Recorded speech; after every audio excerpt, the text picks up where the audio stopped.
Knowledge دیکھو، آقا علیہ الصلوۃ والسلام فرماتے ہیں فلا یصلی علی احد الی یوم القیامہ، بس جو کوئی شخص قیامت تک مجھ پر درود پاک پڑھتا ہے تو وہ فرشتہ کیا کرتا ہے، الا ابلغنی باسمہ و اسم ابی، وہ فرشتہ میری بارگاہ میں اس کا اور اس کے والد کا نام پیش کرتا ہے اور کہتا ہے ھذا فلان ابن فلان قد صلی علیک، حضور فلاں بن فلاں نے آپ پر درود بھیجا ہے۔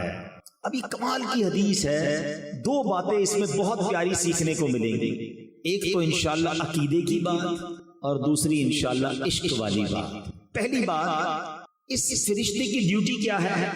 یہ نبی پاک علیہ الصلوۃ والسلام کے روضے کے باہر، ان کی قبر منور کے باہر ایک دربان ہے، ایک میسنجر ہے جو آقا کو پیغام پہنچانے والا ہے۔ میرا آپ سے سوال یہ ہے کہ میسنجر کی سماعت کا عالم یہ ہے کہ یہاں بیٹھ کر ہم درود پڑھیں وہ وہاں مدینے میں سن لیتا ہے، پوری دنیا میں جو درود پڑھے وہ فرشتہ سن لیتا ہے، صرف سنتا نہیں، پڑھنے والے کو ریکگنائز بھی کر لیتا ہے کہ پڑھنے والا ہے کون، اس کا نام کیا ہے، اس کے والد کا نام کیا ہے۔ ذرا بتاؤ، دربان کی سماعت کا عالم یہ ہے تو مصطفیٰ کریم کی سماعت کا عالم کیا ہوگا، میرے آقا کے علم کا عالم کیا ہوگا۔ تو اگر آج عاشقان رسول جھوم جھوم کر صلاۃ و سلام میں میرے رضا کا یہ شعر پڑھتے ہیں تو کیا غلط کرتے ہیں کہ دور و نزدیک کے سننے والے وہ کان، دور و نزدیک کے سننے والے وہ کان، کان لعلے کرامت پہ لاکھوں سلام۔ تو یہ تو حدیث پاک سے پتا چل رہا ہے کہ جب دربان مصطفیٰ سب کی آوازیں سن لیتا ہے، وہ سب کے درود سن لیتا ہے، تو میرے آقا کیوں نہ سماعت فرمائیں گے۔ بس دل سے پکارنا ہے، فریاد امتی جو کرے حال زار میں، فریاد امتی جو کرے حال زار میں، ممکن نہیں کہ خیر بشر کو خبر نہ ہو، واللہ وہ سن لیں گے، فریاد کو پہنچیں گے۔ اتنا بھی تو ہو کوئی جو آہ کرے دل سے، بس دل سے پکارنے کی دیر ہے، کام بن جانے ہیں۔ اور اب عشق والی بات کہ دنیا میں دستور ہے کہ آپ جس شخصیت سے محبت کرتے ہو، ریسپیکٹ کرتے ہو، اور جب آپ کو پتا چلے کہ آپ کا نام ان کے بارگاہ میں لیا گیا، ان کے سامنے لیا گیا ہے، آپ کو بڑی خوشی ہوتی ہے۔ فار ایگزامپل، آپ میں سے ماشاءاللہ بہت سارے وہ لوگ ہوں گے مختلف پیران عظام سے مرید ہوں گے، کوئی آ کر آپ کو کہے کہ یار آپ کے پیر صاحب کے پاس آپ کا نام لیا گیا تھا، کتنی خوشی ہوگی، اچھا میرا نام لیا گیا، سچ بتاؤ کیا بات ہو رہی تھی، ذرا دوبارہ سنتے ہیں اس سے، دوبارہ ریپیٹ کرو یار کیا ذکر ہوا تھا، بیکاز یو لو ہم، یو ریسپیکٹ ہم، آپ اچھا لگتا ہے کہ آپ کا نام ادھر لیا گیا۔ مجھے سچ بتاؤ، ایک امتی کے لیے اس سے بڑی کیا سعادت ہوگی، وہ ادھر درود پڑھے، ادھر فرشتہ اس کا نام بارگاہ رسالت میں پیش کرے، اور صرف میرا نام نہیں، میرے والد کا نام بھی پیش کرے، اور میں جتنی بار درود پڑھوں اتنی بار پیش کرے، میں 100 بار درود پڑھوں 100 بار میرا نام نبی پاک کے دربار میں جائے۔ دیکھو دنیا کا بھی دستور ہے کہ جب کوئی فقیر، جب کوئی بھکاری در پہ بار بار آئے نا، ہمارے گھر پر بھی آئے، ہم کہتے ہیں یہ روز آتا ہے، اس کا کام کر دو۔ اللہ اکبر، جس کی حاضری روز بارگاہ رسالت میں لگتی ہوگی، جو دن میں کئی بار درود پڑھتا ہوگا اور فرشتہ اس کا نام دربار رسالت میں پہنچاتا ہوگا، کبھی تو میرے آقا فرشتوں سے فرمائیں گے چلو میرے غلام کا کام کر دیتے ہیں، ہمیں روز یاد کرتا ہے۔ اور کیا خوبصورت بات شاعر لکھتے ہیں، ہمیں تو ایک ہی توجہ چاہیے نا، یاد رکھو اگر اٹھ گئی ایک نظر، بس ہمیں تو ایک توجہ چاہیے، آقا بس ایک بار توجہ فرما لیں،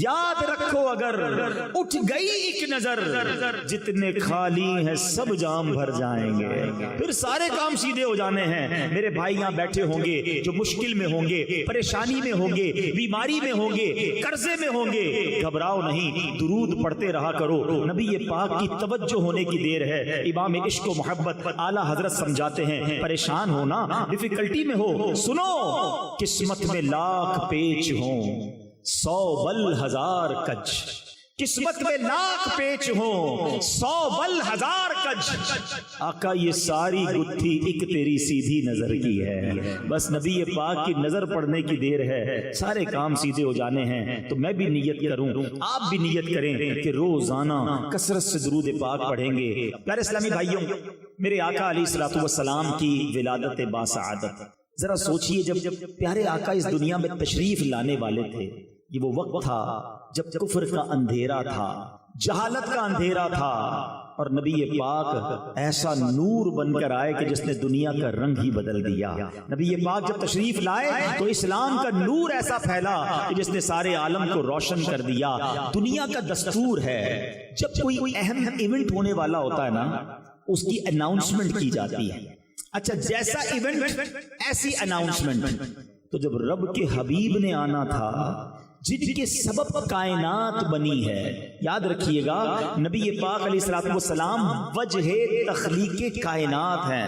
ہی از the reason of the all creation۔ اور یہ حدیث قدسی میں ہے، اللہ فرماتا ہے اے محبوب میں تمہیں نہ بناتا تو یہ کائنات نہ بناتا۔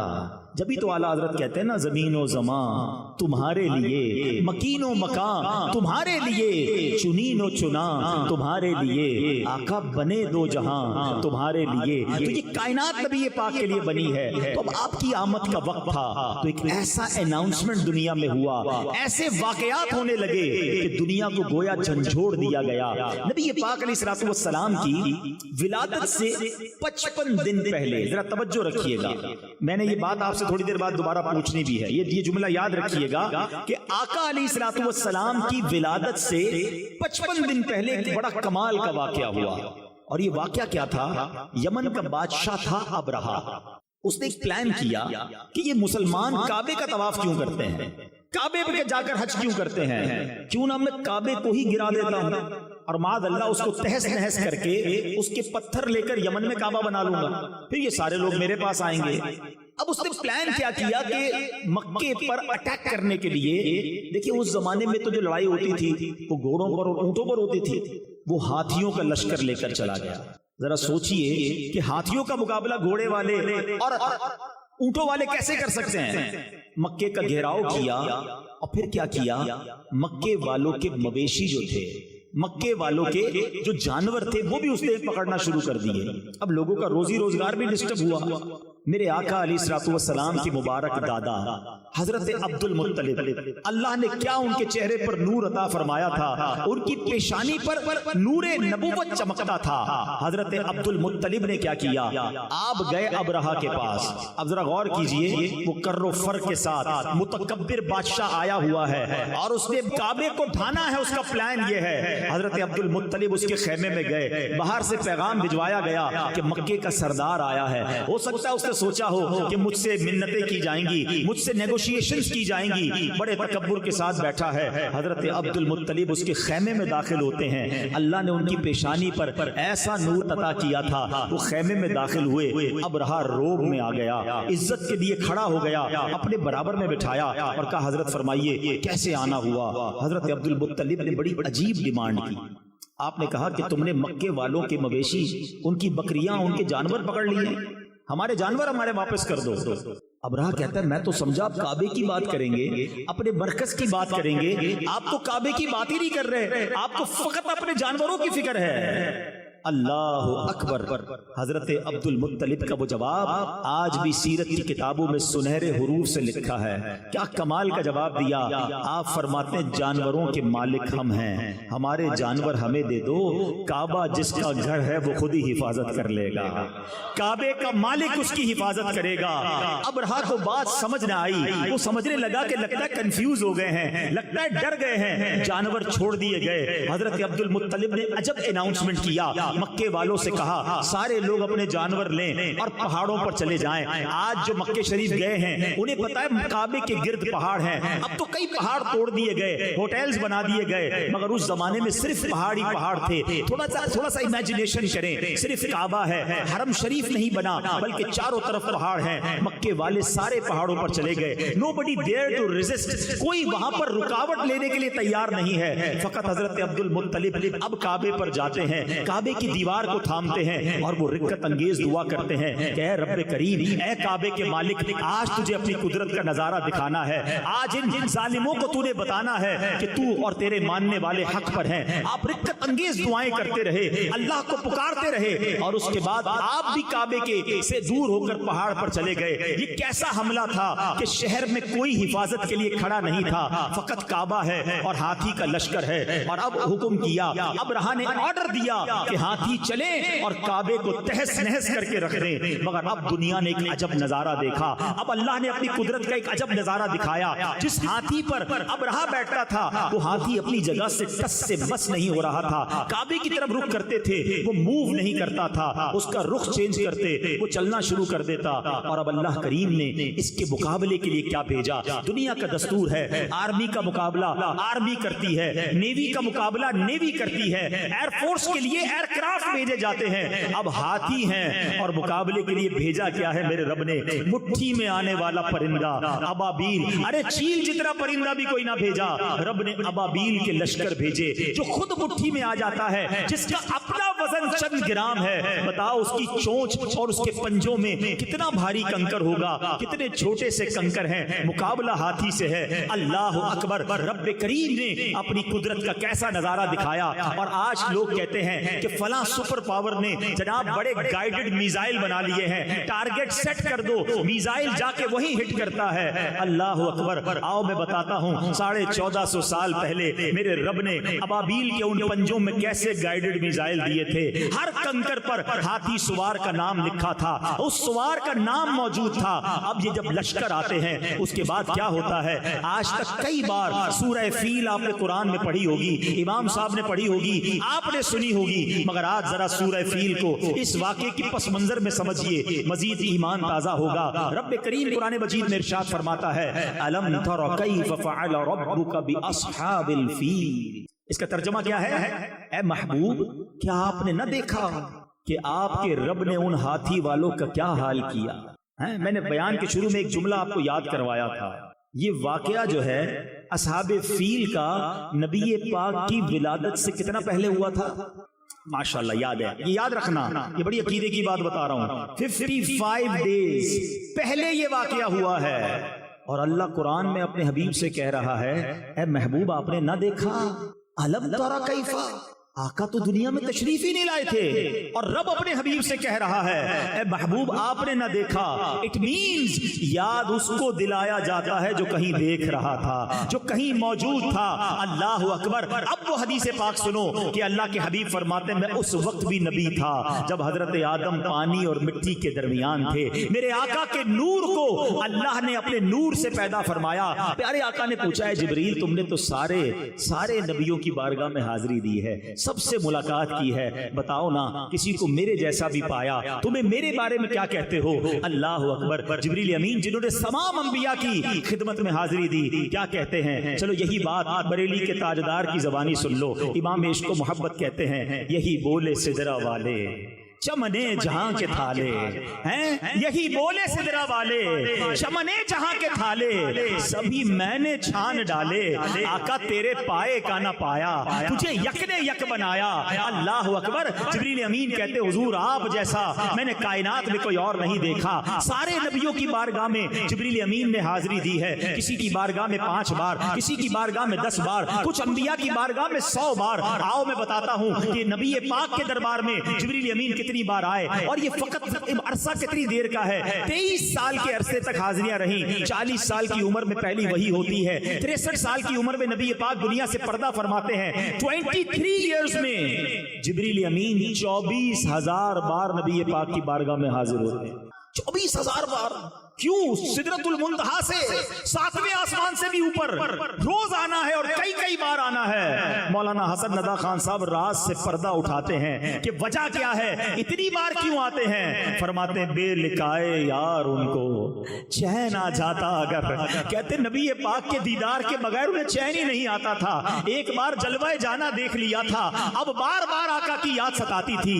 بے لکائے یار ان کو چین آ جاتا اگر، بار بار آتے نہ یوں جبریل سدرا چھوڑ کر، وہ اس لیے آتے تھے کہ آقا کا جلوہ دیکھنا ہے۔ تو بہرحال نبی پاک علیہ الصلوۃ والسلام کے غلاموں سنو، آقا کی ولادت سے پہلے پوری دنیا کو ایک پیغام دینا تھا۔ الم یجعل کیدہم فی تضلیل وارسل علیہم طیرا ابابیل، ارے ابابیل کے لشکر بھیجے اور انہوں نے کیا کیا؟ ترمیہم بحجارۃ من سجیل، ان پر پتھروں کی کنکروں کی بارش کی، اور رزلٹ کیا آیا؟ فجعلہم کعصف مأکول، انہیں چبائے ہوئے بھس جیسا بنا کر رکھ دیا، پرخچے اڑ گئے۔ ان کنکروں نے وہ کام کیا جو بڑے بڑے میزائل نہ کر سکتے تھے، ہاتھی سوار، اور ان ہاتھیوں کا نام و نشان باقی نہ رہا۔ گویا پوری دنیا کو یہ میسج دینے والا تھا، آئی نئی حکومت، سکہ نیا چلے گا، آئی نئی حکومت، سکہ نیا چلے گا، عالم نے رنگ بدلا، صبح شب ولادت۔ اور ایک واقعہ نہیں ہوا، نبی پاک جس سال دنیا میں تشریف لائے عرب میں بارشیں ہوئیں، خوب سبزہ ہوا، جانور فرما ہو گئے۔ روایتوں کے الفاظ ہیں اتنے موٹے ہو گئے ایسا لگتا تھا چربی سے پھٹ نہ جائیں۔ جتنے قافلے تجارت کو گئے سب نفع کر کے واپس آئے۔ اچھا، پیارے آقا علیہ الصلوۃ والسلام کی آمد کے وقت ایک اور بڑا کمال کا واقعہ ہوا۔ کفر کے جتنے ایوان تھے نا، سب کو میسج گیا، سب کو بتایا گیا کہ نبی پاک کی آمد ہونے والی ہے، سچے دین کے رکھوالے کی آمد ہونے والی ہے۔ کعبے میں بت تھے،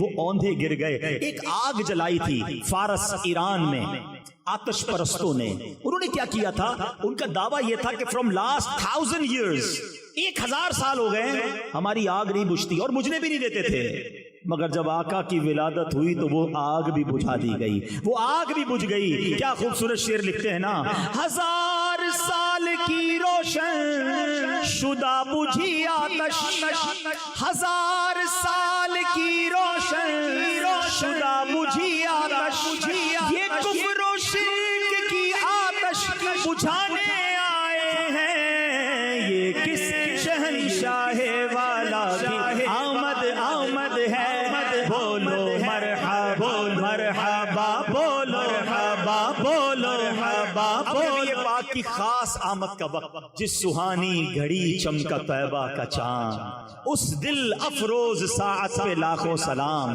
12 ربیع الاول کا دن ہے، رات جا رہی ہے، صبح آ رہی ہے۔ گویا رات کو بھی نوازا گیا، صبح کو بھی نوازا گیا۔ آقا صبح صادق کے وقت خوشبوؤں میں بسے ہوئے اس دنیا میں تشریف لائے۔ دنیا میں آتے ہی پہلا کام میرے آقا سجدے میں چلے گئے، اپنے رب کو یاد کیا، امت کے لیے دعا کی۔ اعلیٰ حضرت لکھتے ہیں نا، پہلے سجدے پہ روزے ازل سے درود، یادگاری یہ امت پہ لاکھوں سلام، رب حبلی امتی کہتے ہوئے پیدا ہوئے، حق نے فرمایا کہ بخشا الصلاۃ والسلام۔ آقا ہم گناہگاروں کو یاد کر رہے ہیں۔ اب نبی پاک کا مبارک بچپن شروع ہوتا ہے۔ بی بی حلیمہ سعدیہ کے بھاگ جاگتے ہیں۔ آپ کہتی ہے میں بڑی غریب تھی، میرے جانوروں میں بھی طاقت نہیں تھی، جب مکے کو آ رہی تھی میرا خچر سب سے پیچھے رہ جاتا تھا، پورے قافلے کے لوگ پریشان تھے، حلیمہ کیسا جانور لائی ہو؟ کہتی میں خود بھی اتنی کمزور تھی، اپنے پاس بھی دودھ نہیں تھا۔ مکے کے لوگوں کا دستور تھا کہ بچوں کو دودھ پلانے گاؤں میں بھیجتے تھے تاکہ ان کی زبان بھی اچھی ہو، ان کی صحت بھی اچھی ہو۔ اب جب اس سال مکے میں وہ گدائیاں آئیں، سب کو بچے مل گئے۔ بی بی حلیمہ کہتی ہیں کہ مجھے کسی نے بچہ نہیں دیا میری غربت کو دیکھ کر، مگر میں نے ایک بچہ دیکھا، تھا بڑا نورانی، تھا بڑا پیارا، مگر اس کے والد دنیا میں نہیں تھے، اس لیے کسی دائی نے اس بچے کو نہیں دیا کہ والد نہیں ہیں تو پیسے بھی نہیں ملیں گے، انعام بھی نہیں ملے گا۔ بی بی حلیمہ کہتی ہیں میں نے سوچا خالی ہاتھ جانے سے بہتر ہے اس پیارے سے نورانی بچے کو لے جاتی ہوں۔ اللہ اکبر، ان کو کیا معلوم تھا کہ اس بچے کو گود میں لینا ہے اور ان کے مقدر جاگ جانے ہیں۔ میں ایک سوال کرنا چاہتا ہوں، اس وقت مکے میں کئی دائیاں آئی تھیں، کسی ایک کا نام بتا دیں، ہم میں سے کوئی کسی ایک کا نام نہیں جانتا، مگر جب تک یہ سورج اور چاند باقی رہیں گے بی بی حلیمہ سعدیہ کا نام چمکتا رہے گا۔ What is the reason behind this? Reason یہ ہے کہ انہوں نے نبی پاک کی خدمت کی، اپنا تعلق نبی پاک کے ساتھ جوڑ دیا، اور یہ اصول یاد رکھنا کہ جس نے آقا کے ساتھ تعلق جوڑا اللہ اس کے نام کو بلند کر دیتا ہے۔ اسٹیج پر جتنے لوگ موجود ہیں یہ کوئی بہت بڑی ڈگری ہولڈر نہیں ہے، انہوں نے زمانے میں کوئی سائنس کی ایجاد نہیں کی ہے۔ آج اگر ہم سب کو دنیا میں کوئی عزت دیتا ہے تو فقط یہ نام مصطفیٰ ہے، یہ سرکار کے نام کی عزت ہے جو ہماری پہچان بنی ہے۔ آپ ہسٹری اٹھا کے دیکھ لیں، جس نے میرے آقا کے نام کو بلند کرنے کی کوشش کی اللہ نے اس کے نام کو بلند کر دیا۔ ان کے جو غلام ہو گئے وقت کے امام ہو گئے، ان کے جو غلام ہو گئے وقت کے امام ہو گئے، نام لیوا ان کے جو ہوئے ان کے اونچے نام ہو گئے۔ ارے بی بی حلیمہ کے بھاگ جاگے، کہتی میں نبی پاک کو لے کر نکلتی ہوں، وہی خچر جو سب سے پیچھے رہ گیا اب وہ سب سے آگے دوڑ رہا ہے. میرے قافلے والے کہتے حلیمہ جانور تبدیل کر دیا ہے, ریپلیس کر دیا ہے, اتنی تیزی سے کیسے دوڑ رہا ہے؟ اس وقت تک تو آپ کو ریئلائز نہیں ہوا تھا کہ یہ ہو کیا رہا ہے. جب اپنے گھر پہنچتی ہیں کہتی میری بکری کے تھن بھر گئے, وہ بکری جو ایک قطرہ دودھ نہیں دے رہی, اتنا دودھ نکلا ہمارے سارے برتن بھر گئے, خود میری صحت اچھی ہونے لگی, میں نے بھی نبی پاک کو دودھ پلایا, اپنے بچے کو بھی دودھ پلایا. اب جب رات ہوتی ہے تو کہتی ہے میرے گھر میں عجب روشنی ہونا شروع ہو گئی. ابھی تو لائٹوں کا زمانہ ہے نا, اس زمانوں میں تو لائٹ نہیں تھی. صبح ہوئی تو گاؤں والے آئے, کہتے اے حلیمہ کون سی لائٹ لائی ہو, کون سا چراغ لائی ہو جو رات بھر تمہارا گھر روشن رہا؟ کہا میں تو کچھ نہیں جانتی, ایک ایسا نور لائی ہوں جو ساری رات چمک رہا تھا. اور حلیمہ آپ سب کو کیا کہہ رہی ہیں؟ یہ کہتی تھی گھر گھر میں جا کر حلیمہ میرے گھر میں خیر الورا گئے ہیں, بڑے اوج پر میرا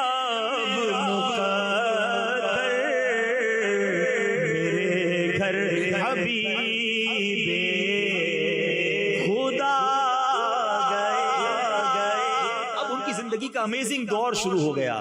میں اپنے موضوع کی طرف آتا ہوں. اب پیارے آقا علیہ الصلوۃ والسلام نے دیکھا کہ جو آپ کے رضائی بھائی بہن تھے وہ روز صبح کہیں چلے جاتے تھے. آپ نے پوچھا بی بی حلیمہ سے کہ امی جان میرے بھائی بہن کہاں جاتے ہیں؟ کہا وہ بکریاں چرانے جاتے. کہا میں بھی ان کے ساتھ جاؤں. نبی پاک ان کے ساتھ بکریاں چرانے چلے جاتے. ایک دن وہ بچے دوڑتے ہوئے آئے خوف زدہ اور کہا کہ امی جان غضب ہو گیا. کیا ہوا؟ کہا ہمارے بھائی کو کچھ لوگ آئے اور انہوں نے سینہ چیرا اور اس کے بعد وہ چلے گئے. بی بی حلیمہ سعدیہ بھی گھبرا گئی کیونکہ نبی پاک علیہ الصلوۃ والسلام تو بی بی آمنہ کی امانت تھے نا. وہ دوڑتی ہوئی اس جگہ پر گئی اور جب وہاں جاتی ہیں تو دیکھا نبی پاک علیہ الصلوۃ والسلام ایک جگہ گم سم بیٹھے ہیں. کہا بیٹا کیا ہوا؟ سرکار دو عالم علیہ الصلوۃ والسلام فرماتے ہیں کہ 4 لوگ آئے جن کے سفید لباس تھے, میرا سینہ چاک کیا, اس میں کچھ داخل کیا اور سینہ بند کر دیا. کوئی نشان نہیں ہے, کوئی تکلیف نہیں تھی. آج سائنس نے ترقی کی ہے, اوپن ہارٹ سرجری ہو رہی ہے. سنو 1450 سال پہلے میرے آقا کی اوپن ہارٹ سرجری ہوئی. اس کو کہتے شق کے صدر. فرشتوں نے نور مبارک سینہ مبارک میں اور نور کو داخل کیا.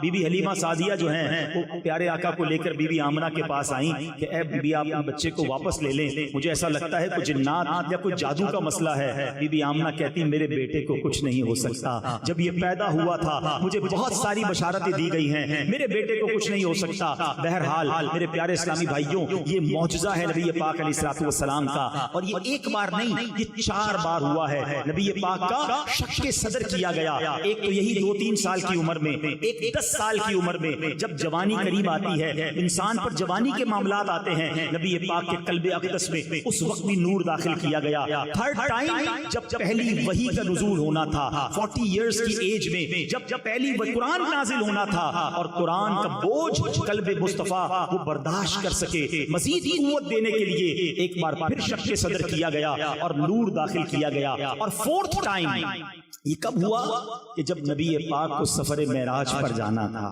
اللہ کی بارگاہ میں جانا تھا. وہ تجلی دیکھ رہی تھی جس کی ایک جھلک دیکھ کر حضرت موسیٰ بے ہوش ہو گئے تھے, اور میرے آقا نے رب کا اپنی آنکھوں سے دیدار کیا, کلام بھی کیا, قلب مصطفیٰ میں نور داخل کیا گیا. کیسا دل اقدس ہے کہ امام عشق و محبت لکھتے ہیں, آقا تو جو چاہے تو ابھی میل میرے دل کے دھلیں, تو جو چاہے تو ابھی میل میرے دل کے دھلیں, کہ خدا دل نہیں کرتا کبھی میلا تیرا. میرے آقا کے نورانی دل کا اللہ ہمیں صدقہ عطا فرمائے. آج نبی پاک کے نورانی دل کی بات تو ہم نے سن لی. اب ذرا اپنے دلوں کو بھی چیک کرتے ہیں, ہم دیکھیں کہ ہمارا دل بھی پاک و صاف ہے کہ نہیں. دیکھیں اپنے دل کی نارمل بیماریوں پر تو ہم بہت بات کرتے ہیں, ہارٹ اٹیک نہ ہو جائے, کولیسٹرول ٹھیک ہونا چاہیے, بلڈ پریشر ٹھیک ہونا چاہیے, شوگر ٹھیک ہونی چاہیے, ورنہ ایسا نہ ہو کہ جناب مجھے ہارٹ اٹیک ہو جائے. اچھی بات ہے, اپنی صحت کا خیال رکھنا چاہیے, لیکن اگر دل کی بیماری لگ بھی گئی, اینڈ آف دا ڈے کیا ہوگا؟ جان چلی جائے گی. مگر جس بیماریوں کا میں ذکر کرنے والا ہوں یہ وہ بیماریاں ہیں کہ اگر وہ دل میں لگ گئیں تو ایمان جا سکتا ہے. Now please decide whichever illness is more serious. کون سی بیماری جو ہے وہ زیادہ خطرناک ہے؟ وہ بیماری نا جو ایمان لے سکتی ہے. مجھے 2 سال پہلے جب یہ بیان کا موقع ملا تھا، میں نے ایک بیماری پر بات کی تھی اور وہ تھی تکبر. آج میں ایک اور بیماری کا ذکر کرنے آیا ہوں، اور جو کہ ہمارے معاشرے میں بہت تیزی سے پھیل گئی ہے، اور وہ ہے حسد. آج کون ہے جو حسد میں مبتلا نہیں؟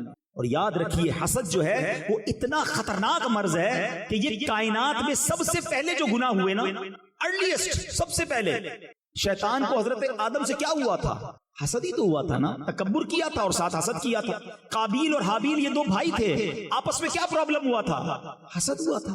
اس کا مطلب یہ ہوا کہ یہ اتنی خطرناک بیماری ہے جو بھائی کو بھائی میں سے کر سکتی ہے. بھائی حسد میں مبتلا ہو سکتے ہیں، بہنیں حسد میں مبتلا ہو سکتی ہیں، دوست حسد میں مبتلا ہو سکتے ہیں. اب 2-3 باتیں سن لو کہ حسد ہے کتنا برا. نبی پاک علیہ الصلوۃ والسلام فرماتے، جس کا مضمون ہے کہ جس طرح شہد کو سرکہ ایلوا خراب کرتا ہے، آقا فرماتے ہیں حسد ایمان کو ایسے خراب کر دیتا ہے. ایک جگہ میرے آقا فرماتے ہیں حسد ایمان مونڈ دینے والی بیماری ہے.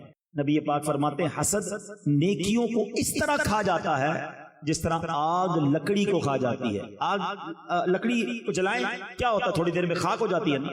نیکیاں اس طرح برباد ہو جاتی ہیں. ہم روزے بھی رکھیں، نماز بھی پڑھیں، درود بھی پڑھیں، محفل میں بھی آئے ہیں، صدقہ خیرات بھی کریں، اور ساتھ حسد بھی پالا ہوا ہے، تو ساری نیکیاں تو خراب ہو رہی ہیں، ختم ہو رہی ہیں.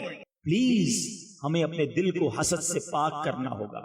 اب میں آپ کو بتاتا ہوں حسد کی تعریف کیا ہے. What is the definition of jealousy? حسد کی تعریف یہ ہے کہ بندہ مثال کے طور پہ کسی کو کوئی نعمت ملے، کوئی شہرت ملی، عزت ملی، دولت ملی، خوبصورتی ملی، واٹ ایور، انسان یہ تمنا کرے کہ اس سے چھن کر یہ نعمت مجھے مل جائے. اچھا مجھے نہ ملے تو کم از کم اس کی تو برباد ہو جائے. یہ ہے حسد. حسد کی ایک جائز قسم بھی ہے، اس کو کہتے رشک، عربی میں کہتے غبطہ. وہ کیا ہے؟ کسی کو نعمت ملی اور آپ دعا کریں یا اللہ اس کو دیے مجھے بھی دے دے، اس میں کوئی حرج نہیں ہے، یہ جائز ہے، یہ کریں. یہ تمنا نہ کرے کہ اس کی چھنے پھر مجھے ملے یا اس کی برباد ہو جائے. وہ کتنا گندا دل ہے جو کسی مسلمان کی بربادی کی تمنا رکھتا ہے. یہ اتنا ناپسندیدہ عمل ہے. ایکچولی حسد کرنے والا آپ کو پتا ہے آرگیومنٹ کس پہ کرتا ہے، اعتراض کس پہ کرتا ہے؟ ذرا توجہ رکھیے گا. میں آپ سے کچھ سوال کرنا چاہتا ہوں جس کا مجھے آپ سب سے باآواز بلند جواب چاہیے. مجھے بتائیے عزت دینے والا کون ہے؟ زور سے جواب دیجیے. شہرت دینے والا کون ہے؟ دولت دینے والا کون ہے؟ اولاد دینے والا کون ہے؟ خوبصورت بنانے والا کون ہے؟ جب سب چیزیں دینے والا اللہ ہے تو میں کون ہوتا ہوں یہ اعتراض کرنے والا کہ اللہ تو نے اس کو کیوں دیا؟ اٹ مینز کہ حسد کرنے والا اللہ پر اعتراض کرتا ہے کہ اللہ تو نے اسے کیوں دیا، مجھے کیوں نہیں دیا. وَتُعِزُّ مَن تَشَاءُ وَتُذِلُّ مَن تَشَاءُ. اللہ جسے چاہے عزت دے. میں اور آپ کون ہوتے اس میں پرابلم کریٹ کرنے والے؟ لیکن یہ حسد جو ہے، اچھا اس کی ایک اور پرابلم بتاؤں. نیند نہیں آ رہی، ٹینشن بڑی ہے، میں سوتا ہوں مگر دماغ نہیں سوتا، سوچتا رہتا ہوں. میں آج مشورہ دے رہا ہوں آپ کو، جس کو یہ پرابلم ہے نا، چیک کر لو کہیں کسی کا حسد تو دل میں نہیں پال لیا. کیونکہ حسد جو ہے نا، اس کو کہتے ہیں انگریزی میں جیلسی ہے. یہ زندگی میں بھی آپ کو جلائے گا. کیونکہ ہوگا کیا کہ آپ کو کسی سے حسد ہو گیا ہے، وہ ترقی کرتا رہے گا، آپ کو تکلیف ہوتی رہے گی. وہ آگے بڑھتا رہے گا، آپ کو پرابلم ہوتی رہے گی. نیند کہاں سے آئے گی؟ سکون کدھر سے آئے گا؟ واللہ اگر آپ سکون کی نیند سونا چاہتے ہیں، فریش زندگی گزارنا چاہتے ہیں، لوگوں کا حسد اپنے دل سے نکال لو، سب کا بھلا سوچنا شروع کر دو. بزرگ بڑی پیاری بات کہتے ہیں، سب کا بھلا، سب کی خیر، سب کے بھلے میں اپنی خیر. آپ لوگوں کا بھلا کریں، لوگوں کا اچھا سوچیں. کسی کو ترقی ملتی ہے تو کیوں پرابلم ہوتا ہے؟ اللہ دے رہا ہے، اللہ یا اللہ اسے بھی دے، مجھے بھی عطا کر دے. اس کے خزانوں میں تو کمی نہیں ہے نا. اب آخر میں یہ جو میں بیان کر رہا ہوں، لوگ ہو سکتا ہے سوچ رہے ہوں یار بیان تو بہت اچھا ہو رہا ہے، لیکن میں تو حسد نہیں کرتا. حسد واقعی بری چیز ہے، مگر میں کدھر حسد کرتا ہوں. چلیں کولیسٹرول چیک کرانے کے لیے کسی لیبورٹری میں جاتے ہیں نا، شوگر ٹیسٹ کرانے جاتے ہیں. میں ایک چھوٹا سا لیبورٹری ٹیسٹ کر لیتا ہوں آپ سب کا. جواب مجھے مت دیجیے گا، اپنے آپ کو جواب دے دیجیے گا. آپ کے سامنے رپورٹ آ جائے گی، آج ہی رپورٹ آ جائے گی. ہاں لیبورٹری میں تو 6 گھنٹے 12 گھنٹے لگتے ہیں نا، یہ اگلے منٹ آپ کو جواب مل جائے گا. اور گھبرانا نہیں، اگر رپورٹ میں پازیٹیو آ گیا نا تو آج علاج بھی دے کر جاؤں گا انشاءاللہ. اگلے 5-6 منٹ میں اپنی بات پوری کر لوں گا. یہ میرے بیان کا عطر ہے 5 منٹ. پہلا ٹیسٹ، آپ کی زندگی میں کوئی ایسا ہے؟ اچھا یاد رکھیے گا، حسد جو ہے نا اسی سے ہو سکتا ہے جس کو آپ جانتے ہیں. ہاں جس سے آپ کا کوئی ریلیشن نہیں، اس سے حسد نہیں ہوتا. مثال کے طور پہ آپ یہاں رہتے ہیں، کوئی برازیل میں رہتا ہے، آپ کو اس سے حسد نہیں ہوگا. حسد دوستوں سے ہوتا ہے. رشتہ داروں سے ہوتا ہے، پڑوسیوں سے ہوتا ہے، ساتھ کاروبار کرنے والوں سے ہوتا ہے، ایک ہی فیلڈ کے لوگوں میں ہوتا ہے۔ اللہ معاف کرے، اتنا مردود ہے شیطان، عالم دین کو عالم دین سے حسد کروا دیتا ہے، نعت خواں کو نعت خواں سے حسد کروا سکتا ہے۔ تو یاد رکھیے، اب سوال میرا یہ ٹیسٹ، پہلا ٹیسٹ، کوئی ایسا ہے آپ کی لائف میں کہ جب بھی آپ کے سامنے اس کی تعریف ہوتی ہے آپ کو پرابلم ہونا شروع ہو جاتی ہے؟ آپ کہتے ہیں یار کسی اور کی بات کرو نا، کیوں اس کا ذکر کر رہے ہو؟ تکلیف ہو رہی ہے۔ It means there is something wrong in my heart. کچھ نہ کچھ ہے یار، اس کی تعریف کیوں بری لگتی ہے؟ دوسرا ٹیسٹ، کوئی ایسا ہے آپ کی لائف میں کہ جب بھی اس کو ترقی ملتی ہے آپ کو بڑا برا لگتا ہے، یار یہ پھر اور آگے بڑھ گیا، ایک دکان تھی، 2 دکانیں، ایک فیکٹری تھی، دوسری فیکٹری بھی لگا لی، پاکستان سے باہر بھی بزنس شروع کر دیا، اچھا یورپ کا بھی اس کا ویزا لگ گیا، ایک اور گاڑی لے لی، اچھا اور مشہور ہو گیا، ہمارے محلے میں کوئی نہیں جانتا تھا، ساری دنیا میں سے جان رہے ہیں۔ اگر آپ کو پرابلم ہے اس کی ترقی میں، it means some thing wrong. تیسرا اور آخری ٹیسٹ، کوئی ایسا ہے کہ جب اس کا کوئی نقصان ہوتا ہے، جب اس کو کوئی پرابلم ہوتی ہے، اللہ نہ کرے اس کی گاڑی لگ جائے، اس کی فیکٹری میں آگ لگ جائے، یا وہ بدنام ہو جائے، اس کے ساتھ کوئی ایسی غلطی ہو جائے اور آپ کو پتا چلتا ہے، تو آپ کو دل میں خوشی ہوتی ہے کہ یار یہ ہوا کام، مزہ آ گیا۔ ہم کون ہوتے ہیں کسی کو برباد کرنے کی تمنا رکھنے والے؟ اللہ جسے چاہے عزت دے۔ تو اب سنو، اگر کوئی ایسا ہے کہ یار اس کا برا ہوا نا، مزہ آیا، اب دل کو ٹھار پڑ گئی، اپنے دل پہ بندہ افسوس کرے، اتنا برا دل ہے میرا کہ کسی مسلمان کا نقصان ہوا اور مجھے خوشی ہو رہی ہے۔ یاد رکھو، جو کسی کا برا سوچتا ہے اس کا بھی برا ہی ہوتا ہے۔ تو یہ حسد کی میں نے آپ کو یوں سمجھے 3 ٹیسٹ بتا دیے ہیں۔ اب اگر دل میں خیال آ رہا ہے نا، سچا خیال لانا، مجھ سے چھپا لو گے، اللہ سے نہیں چھپا سکو گے۔ اگر آج دل میں یہ خیال آ رہا ہے نا کہ ہاں یار فیملی میں یا دوستوں میں یا کولیگز میں کوئی ہے ایسا جس کی تعریف اچھی نہیں لگتی، جس کی بربادی کا دل چاہتا ہے، اب سمجھ لو کہ ڈائگنوز ہو گئی ہے، پازیٹیو آ گیا ہے، ٹھیک ہے؟ اب اس کو جلدی حل اس لیے کرنا ہے کہ اگر حل نہیں کیا نا تو میری نیکیاں روز برباد ہو رہی ہیں، آگ کی طرح لکڑی کھا رہی ہے میری۔ پرابلم اس کو نہیں ہے جس سے حسد ہوا ہے، پرابلم مجھے، کیونکہ مجھے ہو گیا نا۔ اب آئیے میں آپ کو علاج بتا کر اپنا بیان ختم کر۔ علاج کیا ہے؟ سب سے پہلا علاج، سبحان اللہ، یہ ہر بیماری کا علاج ہے، جسمانی بیماری کا بھی علاج ہے اور روحانی بیماری کا بھی علاج ہے، اور وہ ہے دعا۔ اللہ سے دعا کرتے رہا، اے اللہ میرے دل کو صاف کر دے، حسد بھی نکال دے، تکبر بھی نکال دے، اے اللہ عجب بھی نکال دے، ریاکاری بھی نکال دے، اے اللہ مسلمانوں کا کینہ بھی نکال دے، گناہ گار ہوں میرے دل کو پاک کر دے، تجھے محبوب پاک کے نورانی دل کا واسطہ میرے دل کو اجیالہ کر دے۔ رو رو کے اللہ سے دعا مانگتے رہا کرو، وہ کریم ہے، نگاہ رحمت فرمائے گا، یہ دل صاف ہو جائے گا۔ یہ پہلا علاج۔ دوسرا علاج جو کہ تھوڑا سا مشکل ہے، انجیکشن بھی تو تکلیف دیتا ہے نا، یہ سمجھ لو کہ انجیکشن بتا رہا ہوں، وہ یہ ہے کہ آپ کو جس سے حسد ہو گیا ہے نا، آپ اس کو تحفہ دیں۔ اب آپ کہیں گے مولانا صاحب بندہ پہلے ہی اچھا نہیں لگتا، آپ کہہ رہے ہیں اس کو تحفہ دیں؟ ہاں، کیوں؟ کیونکہ میرے آقا کی حدیث ہے، تحفہ دو تحادو تحابو، تحفہ دو گے محبت بڑھے گی، تو آپ تحفہ دیں۔ اچھا ایک گڑبڑ یہ نہیں کرنا کہ آج بیان سنا اور کل جائے اس کے پاس، یار وہ مولانا صاحب نے سمجھایا تھا، مجھے آپ سے بڑا حسد تھا، آج تحفہ لے کر آیا ہوں، وہ معاملہ اور خراب ہو جائے گا بھائی۔ بغیر بتائے تحفہ دینا ہے، ہاں اس کو پتا نہ چلے، آپ تحفہ دیں تاکہ محبت پیدا ہو، بیماری میرے اندر ہے جو مجھے نکالنی ہے۔ ایک آخری علاج لے لو، وہ کیا ہے؟ What ever problem you have in your mind, آپ کو کسی کی دولت سے پرابلم ہوتا ہے، یار یہ پیسے والا ہو گیا، میں غریب، پرابلم ہے نا، اب اس کی دولت کے لیے دعا کریں، یا اللہ اس کی دولت میں اور برکت دے۔ پھر وہی یار مجھے پہلے ہی پرابلم ہے، آپ کہہ رہے ہیں میں اس کی دولت کے لیے دعا کروں، یہ اینٹی بائیوٹک ہے، ہاں لیکن اس کا فائدہ بتاؤں گا۔ آپ کو کسی کی شہرت سے پرابلم ہے، یہ اتنا مشہور ہو گیا، آپ دعا کریں یا اللہ اس کی عزت میں اور برکت ڈالے۔ آپ کو کسی کے چہرے سے پرابلم ہے، یار اتنا خوبصورت ہے، یا اللہ اس کے حسن میں اور برکت ہے۔ مشکل جب آپ دعا کریں گے نا، آپ کو لگے گا یار دل پر بڑا بھاری پڑ رہا ہے، یہی تو علاج ہے۔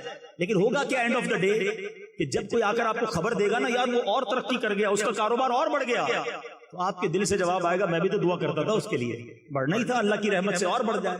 تو ہمیشہ یاد رکھیں، جب کی کسی مسلمان کی ترقی کی خبر ملے نا، آپ نے یہی کہنا یا اللہ اسے اور ترقی دے اور مجھے بھی ساتھ دے دے، میرے رب کے خزانے بھرے ہوئے ہیں۔ آج تو پرابلم یہ کہ ساتھ کھاتے ہیں، ساتھ بیٹھتے ہیں، ساتھ روز ہوتے ہیں اور پتہ بھی نہیں چلتا۔ کوئی دوست آ کر کہنا نئی گاڑی لی ہے، اچھا بھائی دکھاؤ تو صحیح، کون سا ماڈل ہے؟ یہ والا ماڈل۔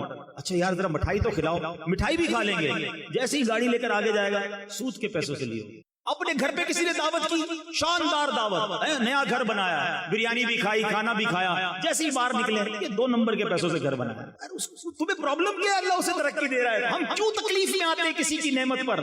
خوش ہونا سیکھو، آپ خود پرسکون ہو جاؤ گے، آپ خود ریلیکس ہو جاؤ گے. یہ حسد اتنی بری بیماری ہے، یہ وہ بیماری ہے جس کو صاف کرنا بہت ضروری ہے. تو بہرحال میرے پیارے اسلامی بھائیوں، آج میں نے سیرت مصطفیٰ صلی اللہ علیہ وسلم کے کچھ پہلوؤں کو بیان کیا، نبی پاک کے نورانی دل کا ذکر کیا، اور ساتھ ایک ایسی بیماری جو ہمارے معاشرے کو کھوکھلا کر رہی ہے. مسلمان ایک دوسرے کے خیر خواہ ہونے چاہیے تھے، مگر آج حسد کی وجہ سے ایک دوسرے کے دشمن بنے ہوئے ہیں. وہ دشمن بھی ایسا ہے جو سامنے نہیں آتا، دل ہی دل میں برا چاہ رہا ہے. یہ اسلام نہیں ہے، یہ نبی پاک کی سنت نہیں ہے. مسلمان کی خیر خواہی کیجئے، مسلمان کا بھلا سوچئے. اب اگلی زندگی میرے آقا کی سنتوں کے مطابق گزاریں گے. اللہ مجھے اور آپ کو سنتوں پر عمل کرنے